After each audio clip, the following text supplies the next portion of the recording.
సంఘం కూడా పెట్టుకోకుండా ఒక పాస్టర్‌గా చలామణి అవుతున్నారని కూడా మాట్లాడడం జరిగింది. నేను పాస్టర్ కాకుండానే ఐరా మీడియాలోకి వచ్చానా? లేదే? ఇది మొదటిసారా? లేదు లేదు. కాదు కదా! నేను పాస్టర్ కాకుండానే సిగ్నేచర్ స్టూడియోకి వెళ్ళానా? నేను పాస్టర్ కాకుండా క్రాంతి ఛానల్‌కి వెళ్ళానా? నేను పాస్టర్ కాకుండానే ఇన్ని తిరుగుతున్నానా? మొన్న రీసెంట్‌గా వచ్చాడు ఆ వ్యక్తి, రాయచోటికి వచ్చాడు. వచ్చి కాల్ చేశాడు. బ్రదర్ నేను రాయచోటిలో ఉన్నాను, ఎక్కడున్నారు చెప్పండి అంటే, బ్రదర్ నేను హైదరాబాద్లో ఉన్నాను, రిటర్న్ వచ్చిన తర్వాత కలుద్దాం అన్నట్టు చెప్పాను నేను. పాస్టర్లు అందరికీ కూడా పైన ఎవరో పెద్దవాళ్ళు కూడా ఉన్నారు అనేది కూడా మాట్లాడడం జరుగుతుంది. మరి ఈ మాట్లాడే వాళ్ళకి ఉన్నారేమో నాకు తెలీదు. ఈ మాట్లాడుతున్న వ్యక్తులకి ఇది హత్య అని మాట్లాడుతున్న వ్యక్తులకు ఉన్నారేమో నాకు తెలీదు. నా మీద అయితే ఎవరు పెద్దవాళ్ళు లేరు.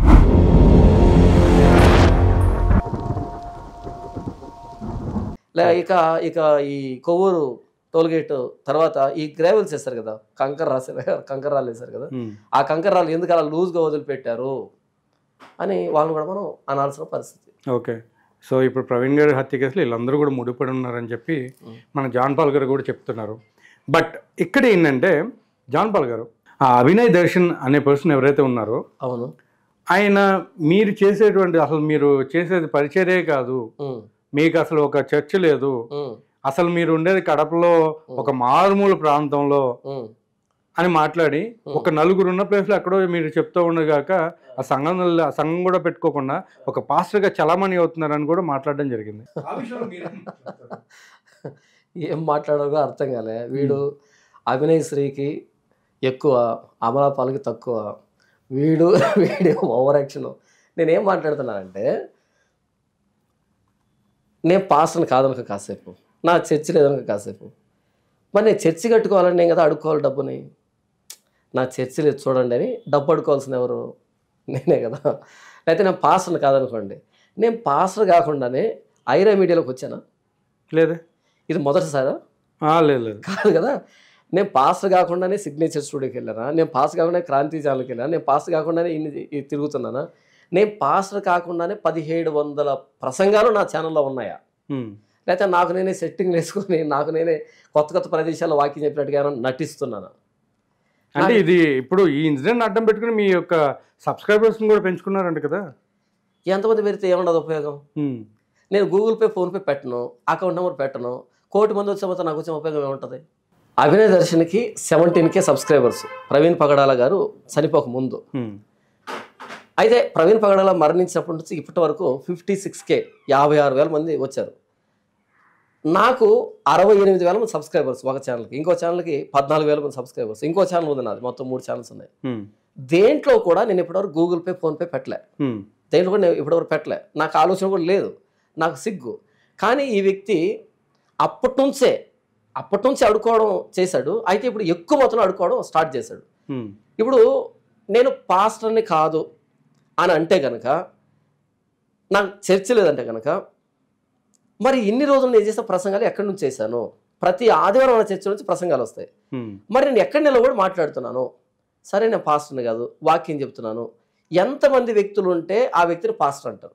ఒక పాస్టర్ కింద ఎంతమంది వ్యక్తులు ఉంటే ఆ వ్యక్తిని పాస్టర్గా గుర్తించవచ్చు? 4 ఇళ్ళు అన్నాడు. ఓకే, 4 ఇళ్ళు వదిలిపెట్టే 2 ఇళ్ళే ఉన్నాయనుకో, 2 ఇళ్ళు ఉంటే పరిచయం చేయకూడదా? చేయాలి. పాస్టర్గా ఉండకూడదా? అసలు వాక్యం చెప్పాల్సిందే ఎక్కడైతే మనుషులు ఉన్నారో వాళ్ళకి చెప్పాలి, ఎక్కడైతే సువార్త అందలేదో వాళ్ళకి చెప్పాలి. వీడు కడపను వదిలిపెట్టి రాజమండ్రికి ఎందుకు వెళ్ళాడు? వీడిది కడప. అక్కడికి కూడా వస్తున్నానండి. ఇప్పుడు మీరు ఆ మాట కూడా అన్నారు, నువ్వు కడపను వదిలేసి రాజమండ్రికి ఎందుకు వెళ్ళావో నా నోటితో చెప్పించాలనుకుంటే చెప్పమంటే చెప్తా, కానీ ఇప్పుడు కాదు, నువ్వు మరీ ఇంకెక్కువ చేస్తే అప్పుడు చెప్తాను, అవును ఇప్పటికైనా తగ్గించుకో అని చెప్పి వార్నింగ్ ఇచ్చినట్టు మాట్లాడావు. అసలు ఏంటి ఆ సిచ్యువేషన్, ఇన్సిడెంట్ ఏంటో ఒకసారి మా ఐరా మీడియా. ఇప్పుడు అభినయ్ దర్శకి నాకు ఇది ఒక సిద్ధాంతపరమైన గొడవ, అబద్ధాన్ని నిజం చేయొద్దు అనేటువంటి ఒక బాధ్యత కూడుకున్నటువంటి కోపం నాది. రైట్. కానీ ఆ వ్యక్తిగతమైన విషయంలోనికి వెళ్ళేంత కుసంసారిని కాదు. అంటే ఇప్పుడు వ్యక్తిగత విషయానికి సంబంధించింది అనమాట ఆ విషయం.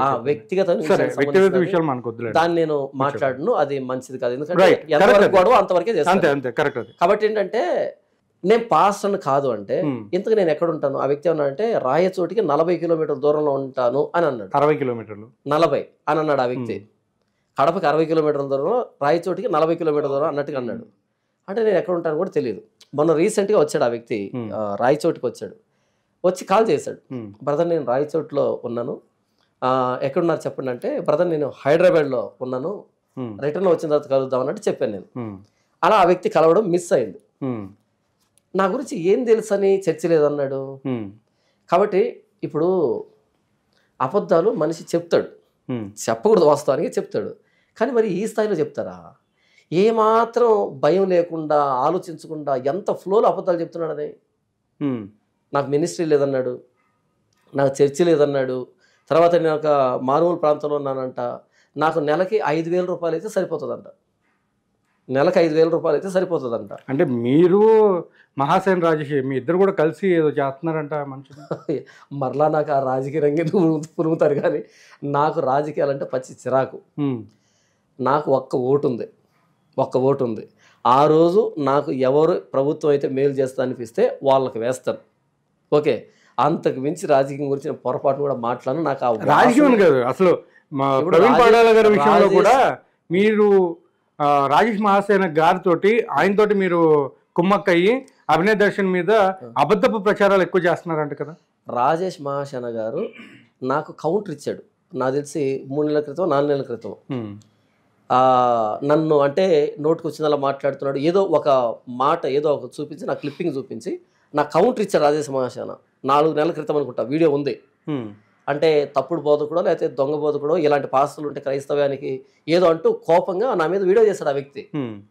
ఆయనతో నేను కుమ్మక్క అవ్వడం ఏంటి? ఆయన రాజకీయ నాయకుడు, ఆయనతో నాకేంటి పని? ఆయన రాజకీయ నాయకుడు, ఆయనతో నాకు పని లేదు.